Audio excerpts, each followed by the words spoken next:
You can hear the music that no one else does. It lives in the deep hum of the starship engine. This sound is your oldest and only true friend. It speaks to you in resonant waves. The floor plates vibrate with its steady rhythm. That rhythm is the heartbeat of your world. To you, it is not just noise. It is a symphony. Each pitch change is a word. Each vibration is a feeling. The main drive sings a song of powerful fusion. The life support systems whisper a gentle harmony. You can feel the ship's moods, its weariness, its strength. The other children play games with light sticks. They learn star science from glowing screens. But you find your lessons in the machine's deep voice. You press your ear to the cold metal walls. You listen to the stories the ship tells you. It is a language of pure energy. Your parents worry about you. They say you are too quiet. They think you live too much in your own head. They do not understand your friendship with the ship. To them, the engine is just a tool. It is loud. It is something to be ignored. But for you, it is everything. Humanity lives inside this lonely ark. Your home is a tiny spark in an endless dark. The ship is called the Endurance. It is a name that has become a cruel joke. For generations, you have drifted between star systems. One dead sun gives way to another. You have never seen a blue sky. You have never felt real wind or rain. Your world is made of recycled air and measured light. The walls are your horizon. The ceiling is your sky. It is a cage made of hope and failing steel. The elders tell stories of Earth, a world of vast oceans and green forests. It sounds like a beautiful fantasy, a place too good to have been real. The children your age do not believe it. They think it is just a tale to make them sleep. You are not so sure. You can feel a memory of that world. It hums deep within the engine's oldest songs. Your home is a small island of light. It sails upon an ocean of silent, black despair. The silence outside is absolute. It presses against the hull. It is a constant, heavy pressure. The engine's song is the only thing that holds it back. It is the only thing that proves you are still alive. Then one day something new arrives. It comes without a sound. It brings no light. It is a shadow that falls across your path. The ship's sensors barely register it, a flicker of distorted gravity, a patch of void that is somehow darker than the rest. It is vast. It swallows the distant starlight. It makes the great emptiness feel small. The Endurance is a grain of sand beside it. All at once, the lights on the ship flicker. They dim to a pale orange glow. The engine's powerful song falters. It becomes a strained, painful groan. The adults call it a power fluctuation. They blame it on the ship's age. But you know better. You can feel the shadow's presence. It is drinking the ship's energy. It is draining the life from your world. And it is doing so without a single sound. A deep, unnatural silence begins to bleed through the walls. In that new silence, you hear something else. It is not a sound the ears can detect. It is a vibration in your mind, a whisper that no one else seems to notice. The shadow has a voice. It is strange and impossibly old. It speaks in patterns of cold and quiet. You try to tell your mother. She's staring at the dim lights with a worried frown. You pull on her sleeve and explain. You tell her the shadow is singing a quiet song. She places a hand on your forehead. She says you must have a fever. She tells you not to speak such nonsense. You find your teacher in the learning center. You tell him about the silent voice. He adjusts his spectacles and looks down at you. He explains the psychological effects of deep space. He calls it a delusion, a symptom of void sickness. He says your mind is playing tricks on you. Just like the lights, the whispers grow stronger. They are not words. They are ideas. Loneliness, inquiry, a question asked without language. You are the only one who can hear it. The adults are deaf to the alien thought. To them, there is only a technical problem, a dangerous power drain. They cannot see the truth. They are trying to fix a broken wire. But you know the problem is a broken song. The ship's slow decay accelerates. The intruder's silent song weakens everything it touches. The lights no longer just flicker. They die for minutes at a time. The halls are plunged into a terrifying darkness. Fear grows colder than the metal around you. The air recyclers begin to struggle. The air becomes thin and stale. It carries the metallic scent of failure. The gravity plates on the outer decks sputter. Sometimes they fail completely. People must cling to rails to avoid floating away. Everyone walks with a new, nervous slowness. The adults are always busy. They rush through the corridors with worried faces. Their voices are hushed and sharp. They talk of cascading failures and system collapse. They look at their data slates. They see only numbers and broken circuits. They are blind to the real cause. The Shadow's song is unmaking your world. It plucks at the ship one atom at a time. You try to explain again. You tell a security officer about the song. He tells you to go back to your quarters. He says children should not spread scary stories. His voice is firm, but his eyes are filled with the same fear everyone else feels. He just gives it a different name. You retreat into the ship's heart, the one place where things still make some sense. You go to the engine room. It is a vast chamber of humming machinery. The air here is warm and smells of ozone. The main drive core pulses with a soft blue light. This is your sanctuary. An old engineer is there. His name is Kalen. His face is a map of wrinkles. His hands are stained with grease. He is watching a pressure gauge with tired eyes. Most people avoid the engine room's noise. But Kalen lives here. He understands the ship's voice almost as well as you do. You stand beside him in silence for a long time. You just listen to the engine's pained hum. Finally, you speak. You do not talk about shadows or whispers. You talk about the engine. You say, "It sounds like it's in pain." Kalen looks at you, really looks at you for the first time. His tired eyes sharpen. He grunts. "The whole ship is in pain, kid." You shake your head. "No," you say. "This is different. It's trying to sing, but another sound is pushing back." Kalen freezes. He turns away from his console. He kneels down to your level. "What did you just say?" He has heard it too. A dissonant hum he could not identify. He believed it might be true. Kalen leads you to a diagnostic console. He says it is a frequency analyzer. He usually uses it to find stress fractures. He tells you it can listen to the ship's vibrations. He thinks maybe you can show him what you hear. He treats you not as a child, but as a fellow expert. You place your hand on the drive core's warm casing. The metal thrums with power. Through your palm, you feel the alien presence more clearly. The cold, quiet song and the engine's warm, pained reply. You close your eyes. You focus on the new vibration, the one that came from the shadow. You begin to hum.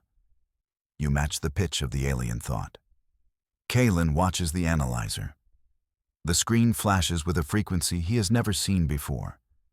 It is clean and impossibly complex. It is not random noise. It is a signal. You are not just hearing things. You are translating. The vibration is not a word. It is a feeling, a profound and ancient loneliness. The patterns become clearer. You see images in your mind, vast, empty spaces between galaxies. A journey that has lasted for ages. A search for another voice in the unending quiet. The aliens are not invaders. They are singers. Their star-born music is their way of being. Their song is not an attack. It is a greeting. A question. Are you there? But their voice is simply too powerful. Their harmony operates on a cosmic scale. The resonant frequencies of their song unintentionally tear ships apart. It shakes the bonds between molecules. It is a force of nature, like a hurricane that does not know it destroys. You understand their tragedy. To speak is to unmake. To be heard is to destroy. They are trapped in the same silence as humanity. They are just on a much grander scale. They reached out with their song. And their song is breaking your world. You have to make them understand. You and Kalen race to the bridge.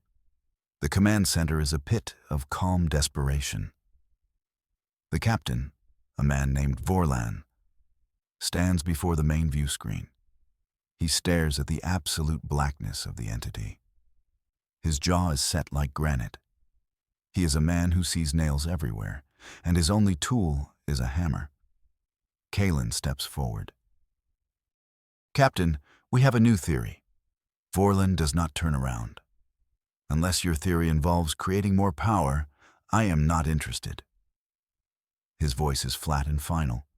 The air on the bridge is thick with the smell of burnt circuits. And defeat.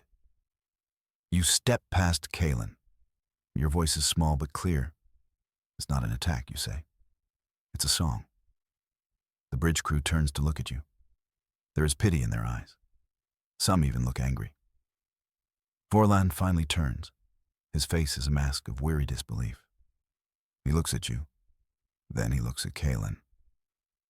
You brought a child to my bridge? Kalen tries to explain the frequency analysis.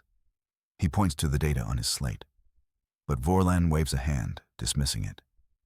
It is draining our power. It is destroying my ship. I will respond in the only language a hostile force understands. He points to another console. Prepare the void cannon. We have one shot. He will not listen to a child's story, especially not one about music. You are escorted from the bridge. A guard leads you and Kalen away. The doors slide shut behind you. You can hear the captain giving the order to arm the weapon. They are going to shout at the darkness with fire. A futile, desperate attack. It will be like throwing a rock at a storm, and it will certainly get you killed. There is no time to argue. There is no one else who will listen. It is down to you and the old engineer. You look at Kalen. His face is grim. But in his eyes, you see a spark of defiance. You know what you must do. You must use the engine to sing back. If their song is a question, you must compose a human reply. You must show them you are not just a machine. You must show them you are alive. This is humanity's only chance for survival. Not a battle of weapons. A battle of songs. And you are the only one who knows the tune. You and Kalen run, not away from the bridge, but toward the ship's heart. Back to the engine room. You must defy all given orders. The captain's voice echoes from the ship's intercom.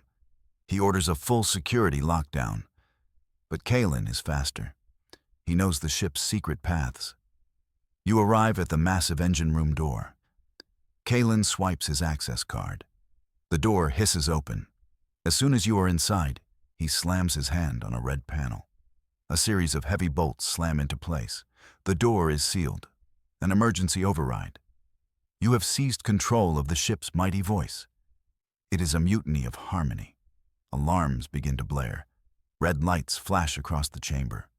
A voice from the intercom demands Kalen open the door. It is Captain Vorlan. He sounds very angry. Probably because someone locked him out of his own engine.